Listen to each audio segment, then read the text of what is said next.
Indo-British Advanced Pain Clinic, Noppimayam Surgery Duram. For appointments 9155515563.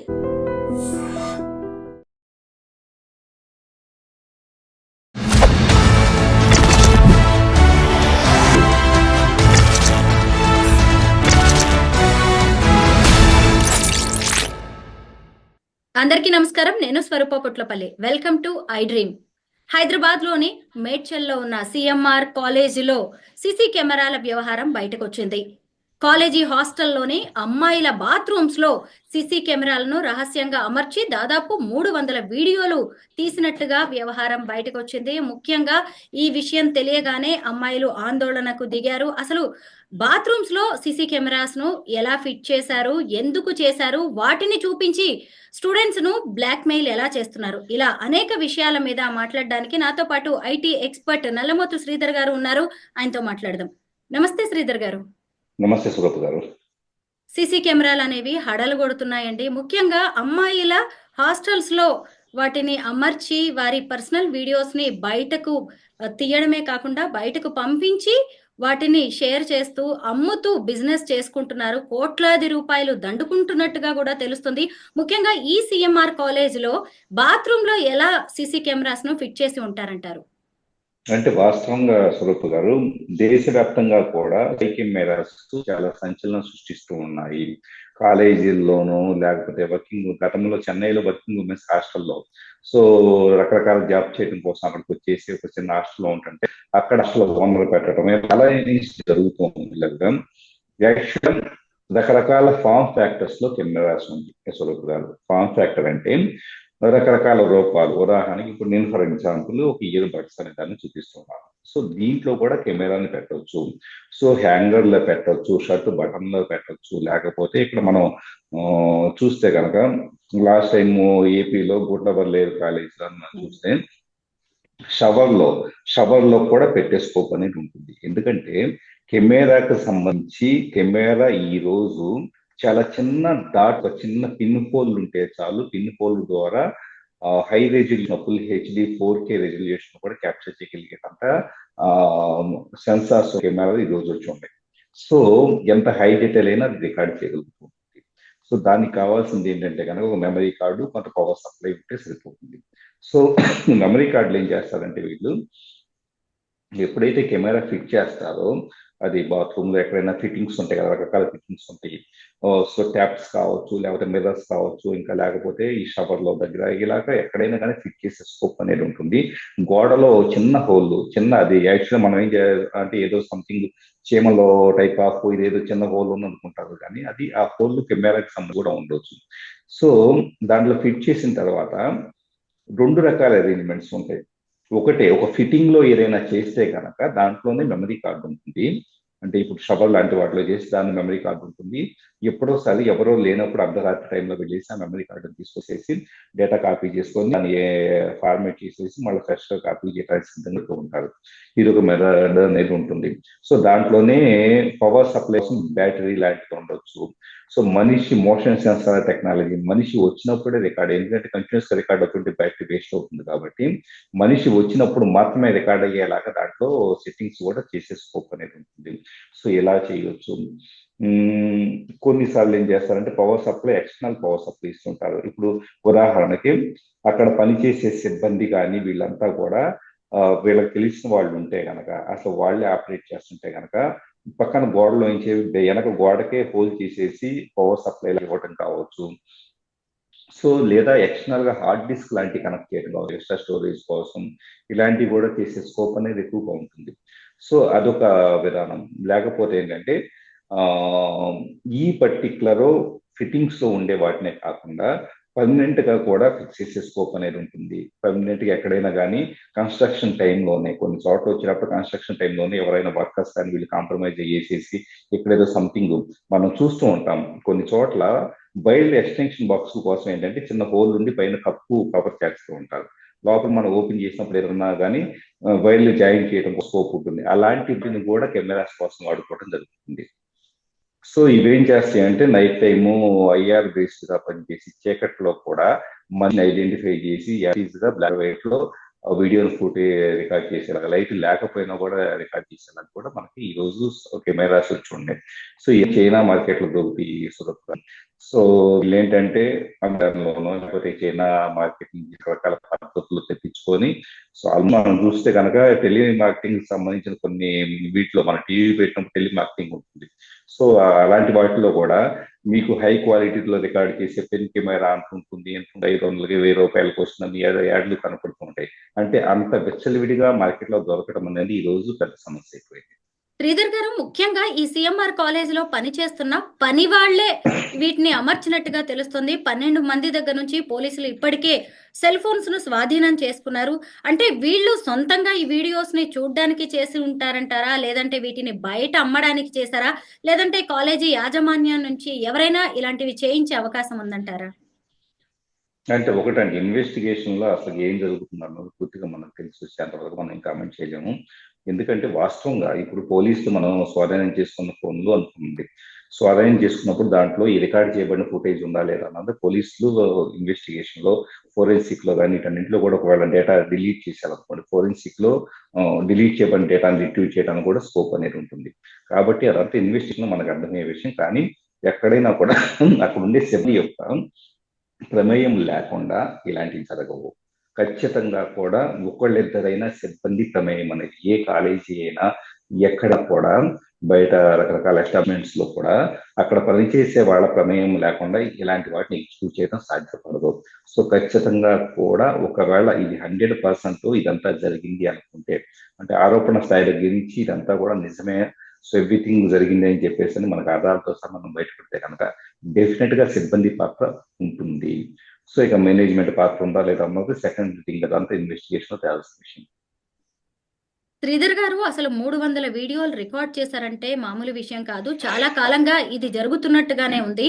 ముఖ్యంగా ఇప్పుడు ఆ ఫుటేజ్ బయటకు వెళితే అసలు అమ్మాయిల భవిష్యత్ ఏంటి, వారి భద్రత సంగతి ఏంటి, వారి భవిష్యత్ మీద అసలు ఎంత దుష్ప్రభావం చూపించే అవకాశం ఉందంటారు? ఇదంతా ఎలాగా ఆడపిల్లలు ఈ భయాలని, ఆందోళన నుంచి బయటికి రావాలంటారు?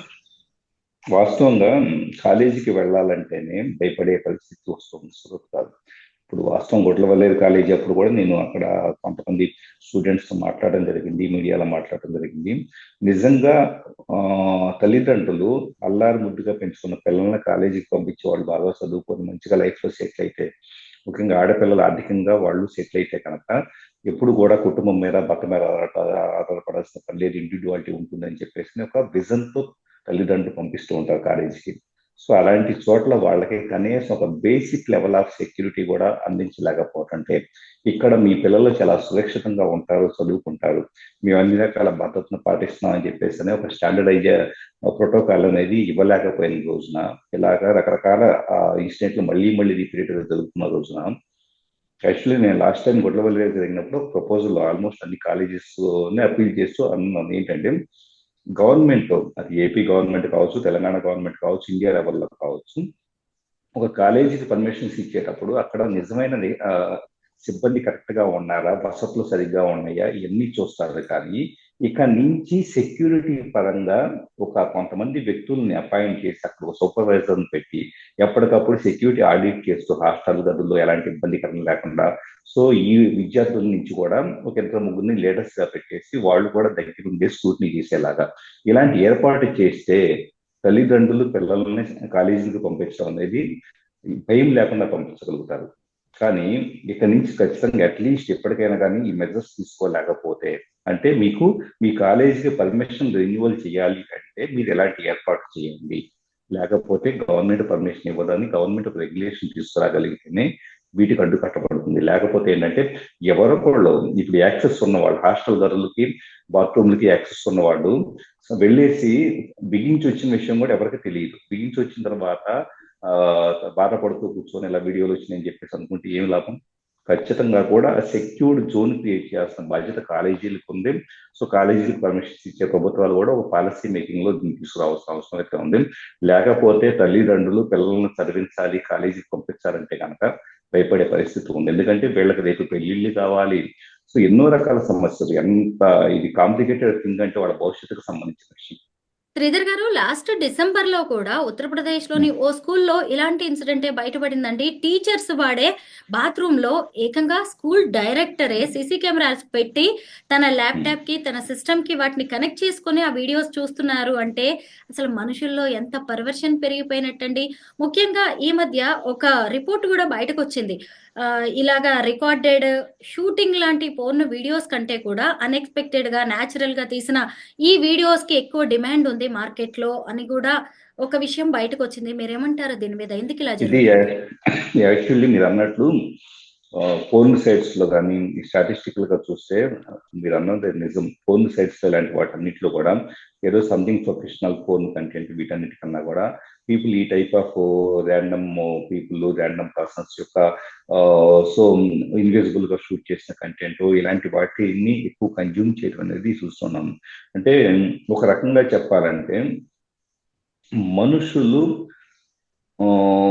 ఎదుటి మనిషిని ఎలాగైనా ఎక్స్ప్లైట్ చేసి వాళ్ళ పర్సనల్ విషయాలను క్యాప్చర్ చేసి దీనిని అమ్ముకోవాలి, లేకపోతే పబ్లిక్ డొమైన్ షేర్ చేసుకోవాలి. ఈ టైప్ ఆఫ్ ఇది కూడా పెరిగిపోతూ ఉంది. అంటే మనిషిలో సున్నితత్వం చచ్చిపోయిందంటానికి ఒక పెద్ద ఎగ్జాంపుల్. సో ఖచ్చితంగా కూడా ఇండియన్ సొసైటీలో, ముఖ్యంగా ఇండియాలో వాస్తవంగా చాలా మందికి తెలియని విషయం ఏంటంటే పోర్న్ సైట్లు బ్లాక్ చేయబడి ఉన్నాయి.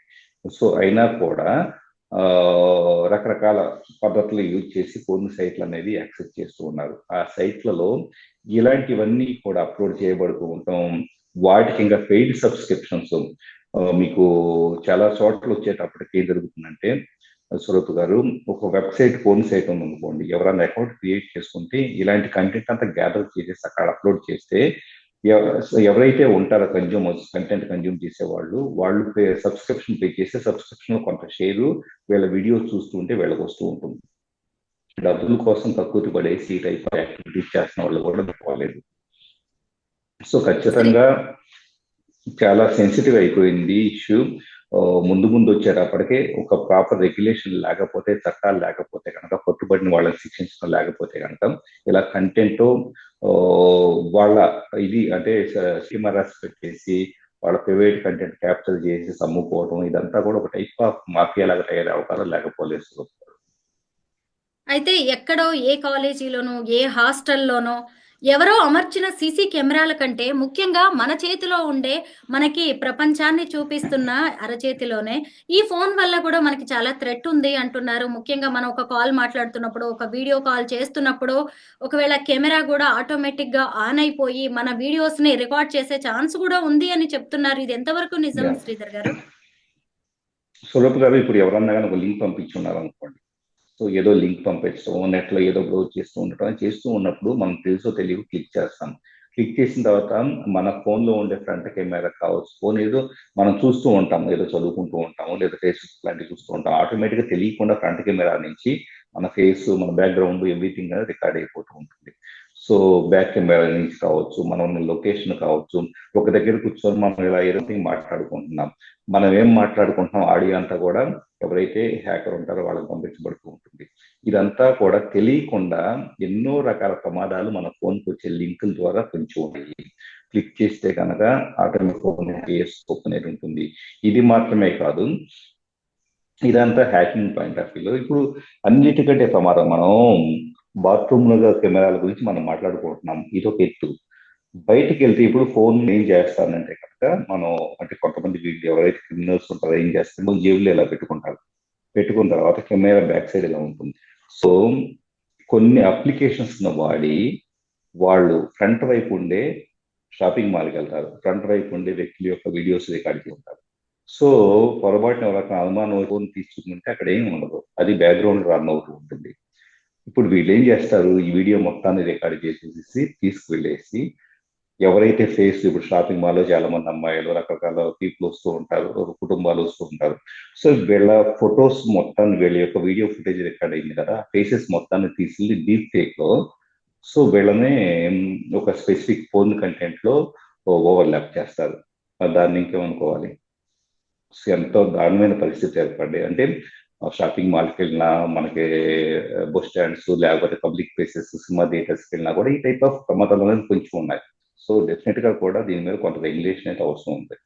ఇప్పటికే ఈ చదువులు అనేవి పిల్లల మీద ఎంతో ప్రభావం చూపిస్తున్నాయి. ఇంకొక వైపు చూసినప్పుడు ఈ స్ట్రెస్‌ని భరించలేక, ప్రెషర్‌ని భరించలేక చాలా మంది పిల్లలైతే సూసైడ్ చేసుకుంటున్నారు. ఇటు చూస్తేనేమో ఆడపిల్లలకు కూడా భద్రత లేదు. సీసీ కెమెరాలు పెట్టేసి వాళ్ళ పర్సనల్ లైఫ్ మొత్తాన్ని బయటికి లాగేస్తున్నారండి. ఇప్పుడు పెద్దవాళ్ళు గూడా సరే ఎక్కడికైనా వెళ్లి డ్రెస్సింగ్ రూమ్‌లో కానీ, లేదు అంటే ఏదన్నా హోటల్ ఫ్యామిలీతో వెళ్ళినప్పుడు ఏదన్నా హోటల్‌లో ఉండాలన్నా భయపడాల్సి వస్తుంది. ఎంత చెక్ చేసినా ఎక్కడ ఏ కెమెరా ఉందో కూడా తెలియని పరిస్థితులు వచ్చాయి. ఎలాగండి ఈ పరిస్థితుల నుంచి మనం గట్టెక్కడం అంటారు? అంటే ఒకటి మీరు అన్నట్లు గతంలో స్మృతి ఇరానీ కేసే తీసుకోండి. గోవాలో తను ఒక ట్రయల్ రూమ్ లో వచ్చేటప్పటికి ఐడెంటిఫై చేసింది స్పై కెమెరా ఉండడం అనేది.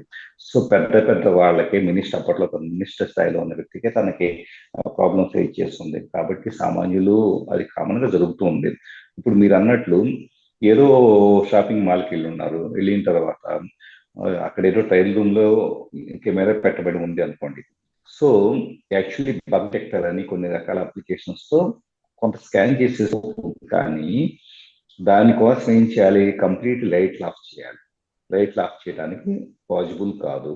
సో లైట్ ఆఫ్ చేయాలి మెల్లగా. ఇప్పుడు మీరు ఎక్కడో 3 స్టార్ హోటల్, 5 స్టార్ హోటల్ బయట ఢిల్లీని అక్కడికి వెళ్ళినప్పుడు సంథింగ్ ఉన్నారనుకోండి, వెళ్ళినప్పుడు రూమ్ మొత్తాన్ని ఇలా స్కాన్ చేసుకుంటే మెల్లగా ఇలా మూవ్ చేసుకుంటే కెమెరాని తీసుకుంటూ వెళ్ళాలంటే ఆటోమేటిక్ ఏమవుతుందంటే అరగంట 30 గంట సేపు మీరు స్కాన్ చేసినా కూడా మొత్తం అన్ని ఏరియాస్ ని మీకు రిజల్ట్ రాదు. అసలు కెమెరా ఉన్నట్టు తెలియదు, ఎక్కడో వేరే దగ్గర ఉండొచ్చు. సో వెళ్ళిన టైం అంతా సహజంగా మనం ఏం చేస్తాం, ఏదో షార్ట్ ట్రిప్ 2-3 రోజుల పాటు అక్కడ ఏదో లొకేషన్ చూస్తూ ఎంజాయ్ చేయడం కోసం వెళ్ళి ఉంటాం. వెళ్ళి ఇలా స్కాన్ చేసుకుంటూ కూర్చోవడం సాధ్యపడదు కదా. ఆటోమేటిక్ ఏమవుతుందంటే ఇట్స్ ఓకే, లైట్లు మనం పట్టించుకోలేము, మన టైం వేస్ట్ అని చెప్పేసి ఇగ్నోర్ చేస్తూ ఉంటారు. సో అది అసలు ముఖ్యంగా తక్కువ రేట్లకి 1000 రూపాయలకి, 1500కి, 2000 రూపాయలకి ఈ టైప్ ఆఫ్ చిన్న చిన్న వీటన్నిటిలో అకామిడేషన్స్ ఉండే వాటిలో చాలా ప్రమాదాలు కొంచెం ఉన్నాయి. అలాగే ఓయో రూమ్స్ ఇలాంటి వాటిలో చాలా దారుణంగా ఈ టైప్ ఆఫ్ కెమెరాస్ బిగించబడుతున్నట్లుగా కూడా మనకి చాలా స్టాటిస్టిక్స్, చాలా మనకు ఏదైతే డిపార్ట్మెంట్ లో మనకి ఫైల్ అయ్యే కేసులు చూస్తే ఓయో రూమ్స్ లో విపరీతంగా ఈ టైప్ ఆఫ్ కెమెరాలు బిగించబడుతున్నట్లు కూడా మనకు స్టాటిస్టిక్స్ వస్తూ ఉన్నాయి. సో డెఫినెట్ గా బయట ఎక్కడైనా స్పెండ్ చేయాలంటే ఆ ట్రైన్కి వెళ్ళాలన్నా, హోటల్కి వెళ్ళాలన్నా, లేదా ఇంకో దగ్గర సంథింగ్ ఇంకో లొకేషన్కి వెళ్ళాలన్నా అక్కడ ప్రైవసీకి కాపాడబడుతుంది అని చెప్పేసి ఏమాత్రం నమ్మకం లేదు. ప్రతి ఒక్కళ్ళు ఇన్సెక్యూర్ గా బతకాల్సిందే. అది ప్రస్తుతం పరిస్థితి. ఇన్ని ఘటనలు బయటకు వస్తున్నాయి. చాలా మంది అమ్మాయిల జీవితాలు అయితే అంగట్లో సరుకుగా మారుతున్నాయి. అయినా సరే ప్రభుత్వం ఎందుకు వీటి మీద గట్టిగా చర్యలు చేపట్టలేదు అంటారు? అంటే వాస్తవంగా ప్రయారిటీ సెట్ చేసుకోవడం విషయంలో ప్రభుత్వం ఒక జనరల్ పబ్లిక్ కు సంబంధించిన కామన్ గా రెగ్యులర్ గా వస్తున్న కేసెస్. ఎందుకంటే ఎప్పుడు government home ministry, central home ministry కానీ, లేకపోతే స్టేట్ హోమ్ మినిస్ట్రీ కానీ ఈ రెండు ఏం చేయాలంటే ఏ కేసెస్ పెరుగుతున్నాయి రెగ్యులర్ గా స్టాటిస్టిక్స్ తీసుకొని మన రాష్ట్రంలో, మన దేశంలో ఈ సంవత్సరంలో ఫైనాన్షియల్ ఇయర్ లో ఈ టైప్ ఆఫ్ కేసెస్ పెరిగింది అని చెప్పేసి స్టాటిస్టిక్స్ వచ్చినప్పుడు వాటిని అడ్డుకట్ట వేయడం కోసం కొన్ని ప్రికాషనరీ మెజర్స్ కావచ్చు ఇవంతా తీసుకురావాలి.